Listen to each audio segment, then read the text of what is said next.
Yeah, man. Welcome back. Welcome back. The chat is on and pop in, baby. I'm on here and I'm on one tonight. I'll probably be up all night doing this shit. I ain't gonna lie. I just love it. I just love talking. I love hearing myself talk. And I love sharing perspective, man. I ain't gonna lie. Now, tonight, right now, what we got is we got Trump apparently think that he can cure drugs by killing the drug dealers, man. That's not gonna help. Not only do we have to address the demand of drugs, meaning the reason why people do drugs, we gotta get into the homes, man. It's a lot of I don't know what happened last 15 years in in suburban all white areas, man, with the opioid crisis. But I guarantee you it ain't the drug dealers' fault. You know, that demand that a lot of white suburban kids, that demand that they wanted going into their mothers and fathers' medicine cabinet, taking drugs and shit. The Mexican dealers are not they don't have nothing to do with that. So just like in the crack era, you know, y'all penalized the dang on drug dealers, but them people was finding a way to get some crack. And that's the thing. So blowing up boats out in the international waters is not going to solve the drug problem. These people will start doing any kind of drug. It's not the drugs themselves that's the problem. It's the underlying issues that's the problem. Until you address the underlying issues, you're going to always, people are always going to be sick. So killing drug dealers is not going to solve the drug problem, the opioid crisis, the crisis. It's not going to solve the crisis. The crisis is within. It's a in-home crisis. It's a crisis within these homes. It's a crisis with the parents. It's a crisis with these all white areas that y'all ran to running from black people. It's a crisis in them areas. And y'all not willing to, obviously, y'all not willing to address it. Y'all want to blow up boats. That's not going to solve your problem. Trust me. All it is making it look like you're doing something. It's theatrics. Yeah, check this shit out, man. It's crazy, motherfucker. And then had the nerve to post the shit on social media. A live look at the White House, where it's approaching 9:30 in the nation's capital. Let's talk about some of the recent military activity from the White House. President Trump posting this earlier this evening, saying, "On my orders, the Secretary of War ordered a lethal kinetic strike on a vessel affiliated with a designated terrorist organization conducting narco trafficking in the U.S. Southcom area of responsibility. Intelligence confirmed that the vessel was trafficking illicit narcotics and was transiting along a known narco trafficking passage en route to poison Americans. The strike killed 3 male narco terrorists aboard the vessel, which was in international waters. No U.S. forces were harmed in the strike. Stop selling fentanyl, narcotics, and illegal drugs in America and committing violence and terrorism against Americans," the president says. Yeah, he don't want to talk about the homegrown terrorists right here. You know what I mean? The homegrown terrorists that's actually, if you ask me, contributing to the demand, contributing to the supply. Well, yeah, it's contributing to the demand. These homegrown terrorists contributing to the demand. The hate that's in a lot of these communities is contributing to drug use, right? The drug use contributes to the supply.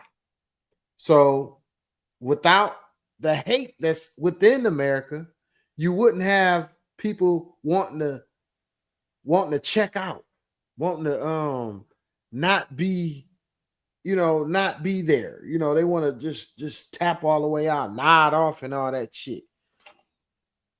Man, these people are traumatized in this country, traumatized by generations of hate, generations of bullshit, generations of just a bunch of confusion. You got so much mental illness in our communities now. You got so much sickness, and it's happening from within. It's not Venezuela. Venezuela don't have nothing to do with how these babies being raised and end up on these goddamn drugs. They did release a video of the strike. The president putting this on social media. What if you can create your own website by saying, this is what I want? With Wix, you can. You'll see it here in a moment. This looks fairly similar to previous videos we've seen. Again, this is the third lethal strike that's been carried out against alleged drug boats in international waters. Oh my gosh, this footage is absolutely wild to see. Hal Kemper.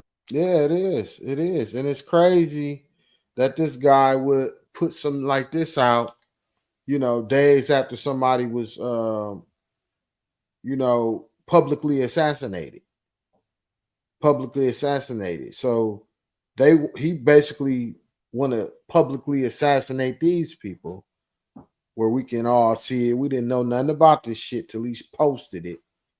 And it just kind of lets you know the spirit of these people, man. This is what they like. This is what they want to see. This is what they about, to be able to show this, man. Like, this is so insensitive, man.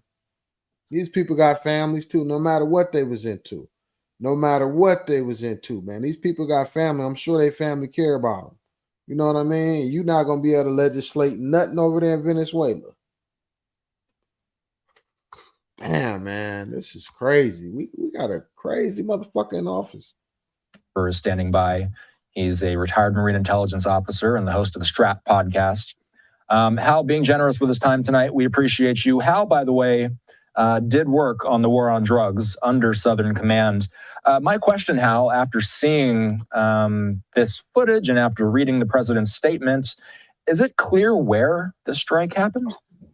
It's interesting. I was reading the president's statement. It wasn't clear. I'm thinking it was probably down around Venezuela, but that's just a guess. The statement was a little vague as far as that goes, but that's where you have the area of most active engagement going on. It could have been somewhere else, and if it was, that would be interesting because that would shift. The previous two had been near Venezuelan waters, and as you know, we have a very large strike force down there, about 8 vessels. We got with that, we have a amphibious ready group with a Marine Expeditionary Unit, about 4,000 Marines and sailors down there. So it's a very, very capable naval force. But I should mention that the Venezuelans have also been putting forces forward deployed on one of their islands. They've got about 2,500 troops. They've got a number of vessels, small boats, large. I'm not saying that the Venezuelan military force could really contend with what the U.S. has down there, but they have been putting stuff forward. So that's where I'm thinking most of the attention is. That's where most of the assets are focused. That's where most of the combat assets are located as well. And obviously they took this ship, under surveillance, and then they decided to strike it once they had ascertained what the ship was doing. This is different, though. This is, I'm going to say the same thing I said about the previous 2 strikes. Under international law, unless you're normally, if you're under threat, you can use this as a defensive action. But normally stuff like this would be if you found a foreign vessel of the country you're at war with, that you would do something. In this case, they've said the U.S. has taken the position that they are terrorist groups. The terrorists pose an active threat against us. So using lethal force like this is. They just making up shit as they go, man. You can't change the laws, man. Like, you're only allowed to do shit like that if it shows an imminent threat. There was no imminent threat. Now, the threat that I already know that the administration gonna say is, well, they're gonna come bring some drugs here and they're gonna kill people with the drugs. Guess what? The people that use drugs, they're killing themselves. They're killing themselves anyway. Just like what that Fox host dude was talking about. You know, he was talking about people killing them, but they actually killing themselves. So I don't even know why that Fox host dude said that. Why would he even say something like that? You know what I mean? When these drug addicts are killing themselves. Like, we need to figure out why. What issues are they dealing with so deep that they want to do that to themselves? And why do it keep happening? You know what I'm saying? So it got to be something going on within these communities. You know, that within our culture in the first place. And I guarantee you, it ain't got nothing to do with no left or no right shit. Got everything to do with God and devil shit. And a lot of what says it's God, you know, that stress it as far as the Bible and all that, y'all trying to convince someone else. Y'all not convincing your own kids. Your own kids don't believe you. You know, a lot of your own kids don't believe y'all. So what that tell you? It's something missing, man. It's something not clicking. You know what I'm saying? And maybe it's not what you say, it's how you say it. Maybe it's not what you do, it's how you do it. You know, I'm trying to find a solution. That's what I'm asking for. None of my kids on drugs, on hard drugs. I got 4 grown. None of them on hard drugs that I know of. Like, you know, kids can be on drugs and hide it, you know. But that I know of. You know, that's all I can say. And I just pray that they don't, you know. That's all I can say about that. Oh, man.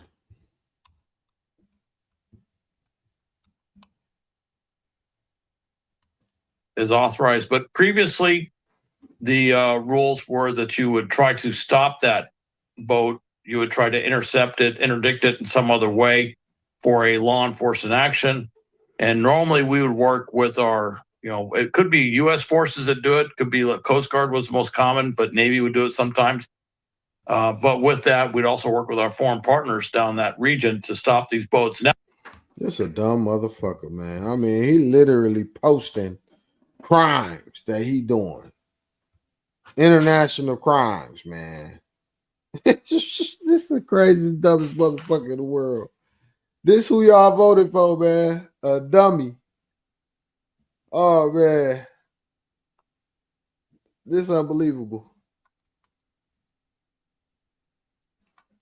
now we've taken a completely different tack, which is once we identify it's a drug boat, it therefore, once it's tied to a drug cartel, it is therefore a drug narco terrorist target, and that we are using lethal means to intercept the boat. And I will say one thing.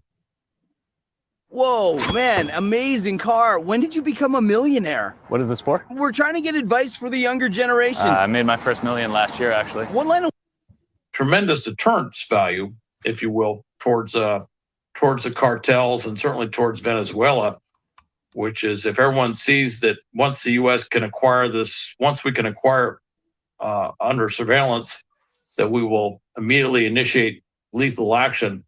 That's Let's play a devil's tremendous advocate, though, deterrence, with that, because Hal. one thing that the narco traffickers do know is that we have tremendous intelligence, surveillance, reconnaissance assets throughout that region.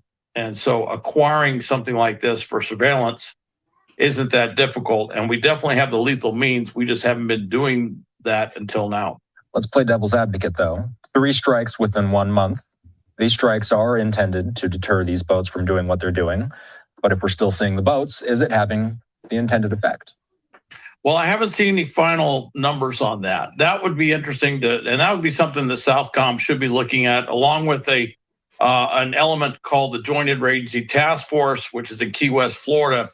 They would probably be trying to build, track what is the efficacy, how effective is this in terms of pushing back against any launches. And I wouldn't just look at the fast boats. I mean, here we see these fast boats. Those are obviously a lot easier to target, but they also have semi-submersibles. Those things that they look like kind of like a submarine, except they don't completely submerge. The conning tower, if you will, is still above the water, and very low profile, very difficult to acquire. But I'm waiting to see if we ever use lethal means on one of those. That may be something we see in the future. But I'm curious if it's having an effect on that smuggling methodology as well. And then also, I'm kind of curious what's happening in the air. Are we seeing some things in the air? And would we use, if we thought there was a plane that was carrying drugs for a cartel, would we do the same thing in the air that we've been doing on the water? And that would be a definite shift in policy. And I'm sure that lawyers who are experts in international law would be looking at that very carefully to see what the U.S. is doing. So one other story that we've been following closely, this was a breaking story, Hal. There's still more to learn about this. Presumably we'll talk more about this over the weekend or early next week, but there was one more story I wanted to talk about with you. It has to do with Mexico and with Mexican cartels. This is some file footage we have of law enforcement activity relating to Mexican drug cartels over recent months and years. The Washington Post had an exclusive. They say that the Drug Enforcement Administration, the DEA, was advocating for a series of military strikes in Mexico earlier this year. This alarmed some people in the White House and the Pentagon.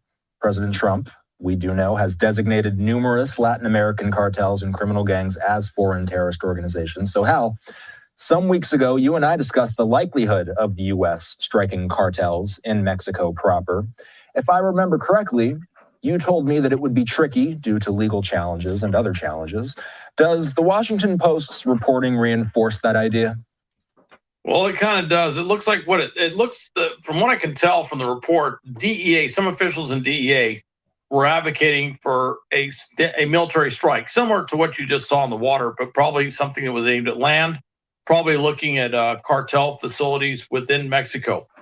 A little bit different. Now, I'm going to say a little bit different, but those strikes you see in the Caribbean are in international waters. Those are not the sovereign waters, the territorial waters of those countries. If it's Venezuela, for example, it's not the territorial water. It's outside the territorial water. Could be in the exclusive economic zone. Could be in a lot of things. But I want to change courses, man, real fast. I want to look at some Muslims' reaction to Charlie Kirk.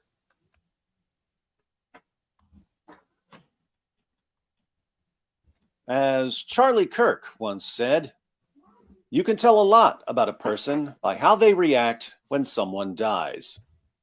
Well, the someone who died, in this case, is Charlie Kirk, and some of the people who are reacting are Sneako and his fans.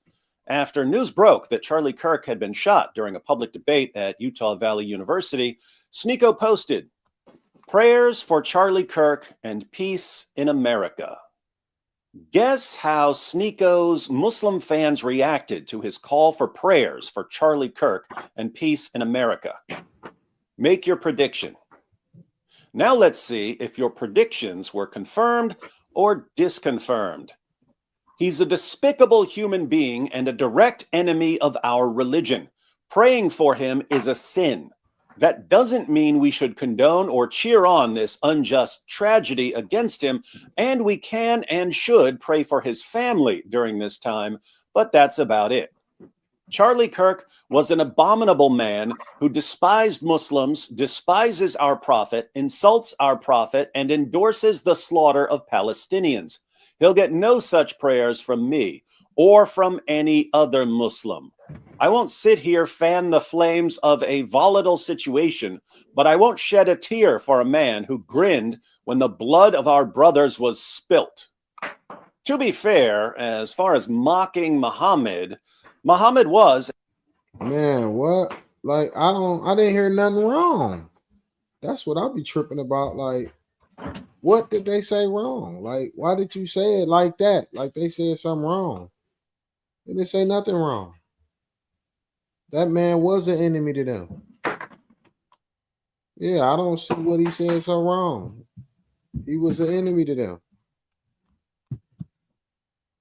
A child molesting, murdering rapist and the most obvious false prophet in history.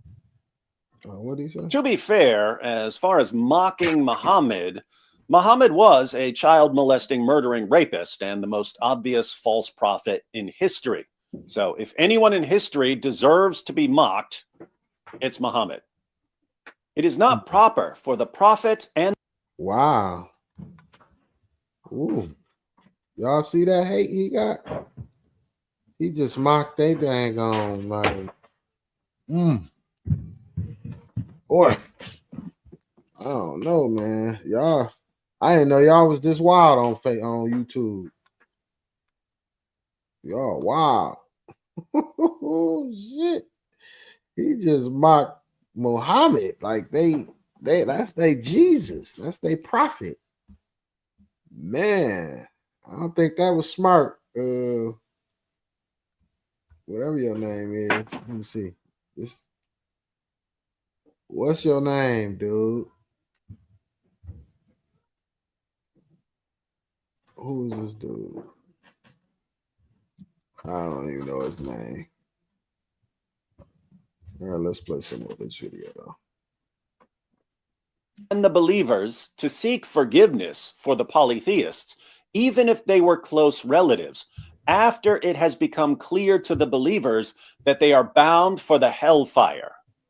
Quran 9:113. He insulted Islam and supported the killings of innocent Palestinians. What made you pray for him, brother? Yeah, prayers for him to be put in deepest depths of hell. He shouldn't have been killed, and vigilantism is wrong, but I can't say I'm not happy. You donkey, he supported the killing of Muslims as well as insulted Allah and his messenger. Hey, Sneeko, please don't be a prone. You are our brother, but don't pray for a non-believer because God prohibits that. He rejected to believe in God, so respect his choices and let him face what he is facing now. Don't demand from God to have mercy on the one who rejected him. As Muslim, we shouldn't pray for disbelievers. I'm trying to pray for him. Rest in hell, dear Charlie. Man, I don't agree with none of that shit. See, that's why I don't follow religion. That's why I am not religious, man, because just like they saying hateful shit, this guy narrating said hateful shit about they. So all y'all religious people hateful. All y'all hateful. That's why I'm no way. I do not. Oh, I worship God, but I worship God in a different way. I worship God in the sense of like this whole universe, like in a universal way. Like we are a part of the God, every one of us. It ain't nobody that's not a part of the God and everything in our world. The bees and the plants and the air and the water. That's what God is. What these books say God is just a reason for y'all to be upset with the next person that believe in another book. All of y'all beefing over some men that wrote some books. Why don't y'all inspire y'all own books to get written about y'all? None of y'all so special because y'all following behind some. Create your own thing. We all have the ability to do it. All of us do. We all are part of that same thing. And from what my understanding is, Jesus didn't want nobody to follow. He wanted everybody to follow God. He didn't want y'all to follow behind him. He kept saying, no, it's about God. You know, it ain't about me. So, but what I believe his message was, I am a follower of God. And, like he looked at himself as somebody that really followed behind God and showing people, not necessarily telling them, but showing them, and if you if you being taught by somebody, what they really teaching you is you can do it in your way. You can be the best version of you. You don't have to be like me. Be the best version of you through God. And so that's what I'm subscribed to. I'm not subscribed to these because it seemed to me like this only open season, man, like a way for all of y'all to be beefing with each other.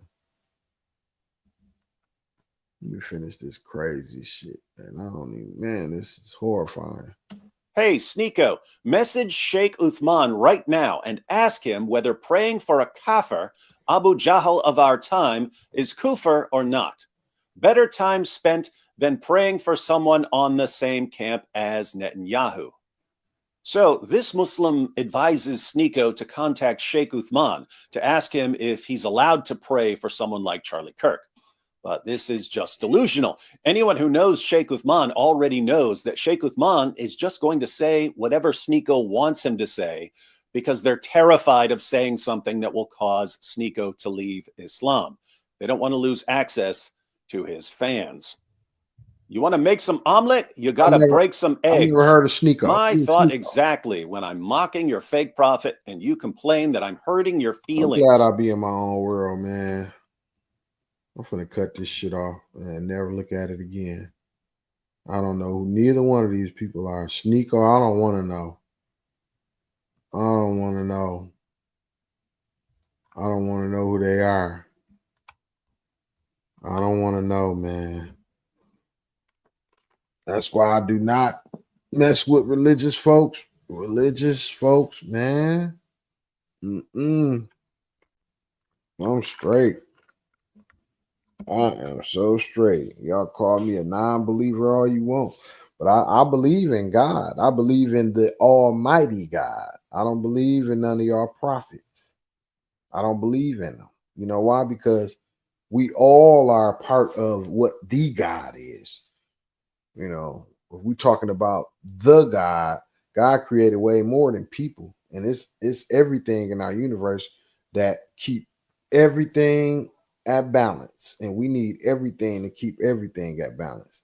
Everything is needed. It ain't no one thing that make, and then religion is man-made. It's just the idea, you know what I'm saying? It's just what some people was thinking about and they jotted it down. You know, a lot of this stuff, man, you know, if you look at these cults nowadays, that's basically how I interpret a lot of it, you know, as far as with the followers anyway. It's like these followers, I mean, people needed to believe in something before we had DNA and we could like literally trace our beginnings back. You know, people have forgot that they were all connected. They didn't know. People didn't know that they was connected back then. They had to come up with a thing, something to say, you know, that where they came from, where they was created from. So I get it, man. I get it. You know, if you're talking about a certain time frame, you know, I definitely get it. But at this point, we all know better, man. It ain't no excuse. Let me get off this. I'm out. I'll be back though.